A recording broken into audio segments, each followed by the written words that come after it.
नमस्कार, जय हिंद, वंदे मातरम। आप सभी का स्वागत है यूट्यूब के online platform study for GK पर। एक्चुअली आज के इस वीडियो में एक बहुत ही महत्वपूर्ण टॉपिक की चर्चा करेंगे एमपी जीके की सीरीज में। जैसा कि आप सभी लोग देख पा रहे होंगे, 1947 से 1956 की स्थिति मध्य प्रदेश की क्या थी।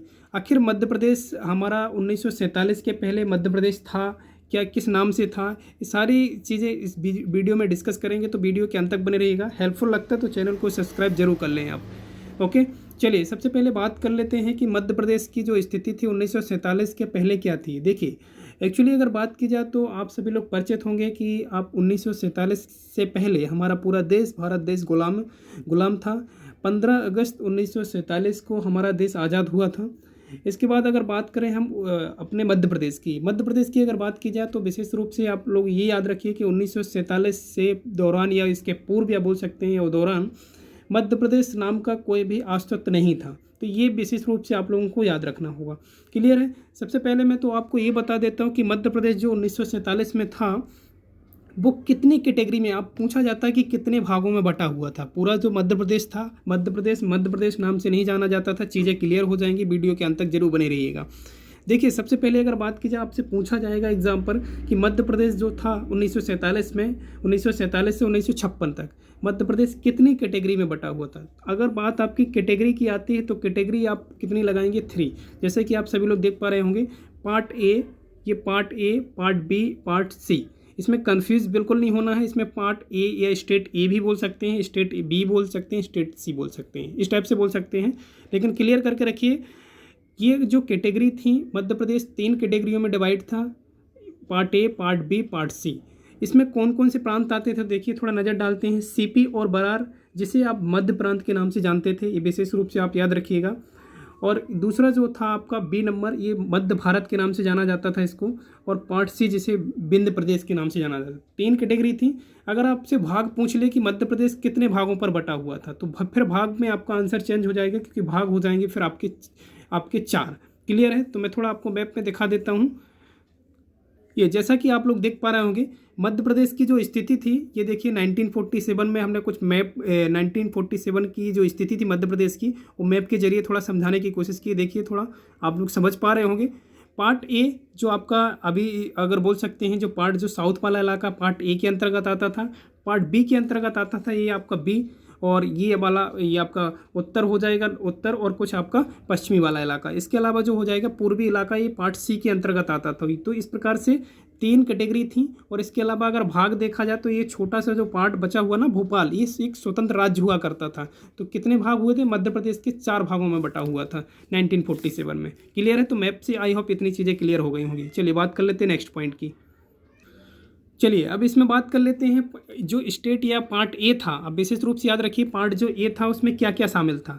सीपी और बरार। सीपी प्लस बरार का मतलब ये है कि मध्य भारत का, अगर बोल सकते हैं जो ये मध्य प्रदेश का या मध्य प्रांत का वो हिस्सा बोल सकते हैं जो आपका मुगलों से या अंग्रेज़ों ने जो छीन कर रखा था, जिसमें डायरेक्ट रूप से शासन और प्रशासन करते थे कौन, अंग्रेज। तो सीपी और बरार। सीपी का मतलब होता है सेंट्रल प्रोविंस, याद रखिएगा, सेंट्रल प्रोविंस। और बरार ये था। और इसके अलावा छत्तीसगढ़ की कुछ रियासतें और फिर प्लस बघेलखंड। तो कुल मिलाकर अगर बात की जाए तो इसमें याद रखिएगा 15 रियासतों को शामिल किया गया था। कितनी रियासतों को, 15 रियासतों को शामिल करके रखा गया था। तो विशेष रूप से ये पॉइंट याद रखिएगा, है ना। पार्ट ए में कितनी रियासतों को सम्मिलित किया गया था, 15 रियासतों को। इसकी राजधानी क्या हुआ करती थी, ये भी पूछा जाता है। तो ये विशेष रूप से याद रखिए, नागपुर राजधानी हुआ करती थी। इसके जो प्रमुख कौन थे, राज प्रमुख कौन थे, तो विशेष रूप से आप याद रखिएगा, पंडित रविशंकर शुक्ल। यही है जो मध्य प्रांत को मध्य प्रदेश नाम दिया गया है। फिर बाद में देखिए चीज़ें क्लियर हो जाएंगी, है ना। तो पंडित रविशंकर शुक्ल इसके प्रमुख हुआ करते थे। विशेष रूप से पॉइंट याद रखिएगा। इसमें अगर रियासतों की अगर बात की जाए तो इसमें कुछ प्रमुख रियासतें आती थी, जैसे मकड़ाई जो हरदा में आता है। इसके अलावा विदर्भ, जो आपका विदर्भ वाला क्षेत्र जो नागपुर में चला गया आपका विभाजन के बाद। इसके अलावा जो महाकौशल जो जबलपुर का इलाका है। तो इस प्रकार से कुछ रियासतें शामिल थी। मेन रियासतें आपको बताएं, इस प्रकार से आपकी 15 रियासतें थी। ओके, चलिए बात कर लेते हैं पार्ट बी की। पार्ट बी की अगर बात की जाए तो विशेष रूप से आप लोगों को याद रखना होगा, ये आप याद रखिए, पश्चिम की 25 रियासतों को मिलाकर पार्ट बी का गठन किया गया था। मध्य प्रदेश पार्ट बी का जो गठन किया गया था, पश्चिम की, जैसे कि मैप दिखाया, उस पश्चिम की 25 रियासतों को शामिल किया गया था। इसकी राजधानी आपसे पूछ लिया जाता, तो राजधानी विशेष रूप से याद रखिएगा, इसकी राजधानी, दो राजधानी हुआ करती थी। पार्ट बी की जो राजधानी हुआ करती थी और पार्ट बी का नाम क्या हुआ करता था उस समय का, ये भी देख लीजिए, मध्य भारत बोला जाता था, है ना। ये चीज़ें क्लियर करके रखिए आप लोग, है ना। इसके अलावा इसकी राजधानी, दो राजधानी हुआ करती थी, एक तो इंदौर और ग्वालियर। तो ग्रीष्मकालीन राजधानी हुआ करती थी आपकी क्या, इंदौर, और आपकी शीतकालीन राजधानी हुआ करती थी ग्वालियर। ये 6-6 माह तक राजधानी बनाई जाती थी, 6 माह के लिए इंदौर और 6 माह के लिए ग्वालियर। और इसके प्रमुख कौन थे उस समय, देखिएगा उस समय प्रमुख इसके थे लीलाधर सेठ। विशेष रूप से आप याद रखिए, लीलाधर जो सेठ थे उस समय इसकी जो पार्ट बी के थे वो प्रमुख थे। पार्ट बी या पार्ट स्टेट बी भी बोल सकते हैं आप लोग, क्लियर है। चलिए अब बात कर लेते हैं पार्ट सी की। तो पार्ट सी की अगर बात की जाए तो विशेष रूप से याद रखिए, पार्ट सी जो है आप उत्तर की 38 रियासतों को मिलाकर इसको बनाया गया था, गठित किया गया था। स्टेट सी या पार्ट सी का 38 रियासतों को सम्मिलित किया गया था इसमें। और राजधानी इसकी क्या हुआ करती थी, विशेष रूप से याद रखिए रीवा। अगर बोल सकते हैं मध्य प्रदेश की सबसे बड़ी रियासत बोल सकते हैं, इसकी सबसे बड़ी रियासत थी ये, आप याद रखिएगा।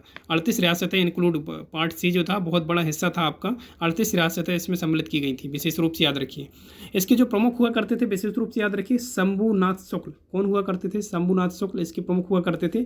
इस प्रकार से कुछ रियासतों के नाम बता देता हूँ पार्ट सी में, देखिए विशेष रूप से। एक तो आपका जैसे कि अजयगढ़, एक अजयगढ़ वाली रियासत, और इसके अलावा क्या हो जाएगा आपका अजयगढ़, मैहर, पन्ना, दतिया, ओरछा, जो बुंदेलखंड और बघेलखंड की जो प्रमुख रियासतें हुआ करती थी ना, ये चीज़ इसमें शामिल थी, क्लियर है।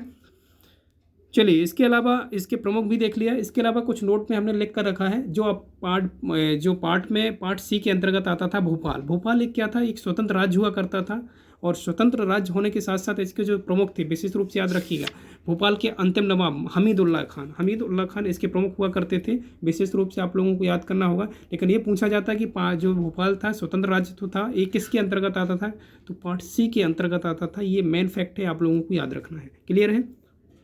ये जैसा कि आप देख पा रहे होंगे, मैप में देखा होगा आपने, ये भोपाल की राजधानी खुद भोपाल ही हुआ करती थी, है ना। भोपाल स्वतंत्र राज्य हुआ करता था उस समय। तो आप याद रखिएगा, अगर कैटेगरी पूछ लिया जाए तो मध्य प्रदेश को 3 कैटेगरी में डिवाइड किया गया था, part A, part B, part C.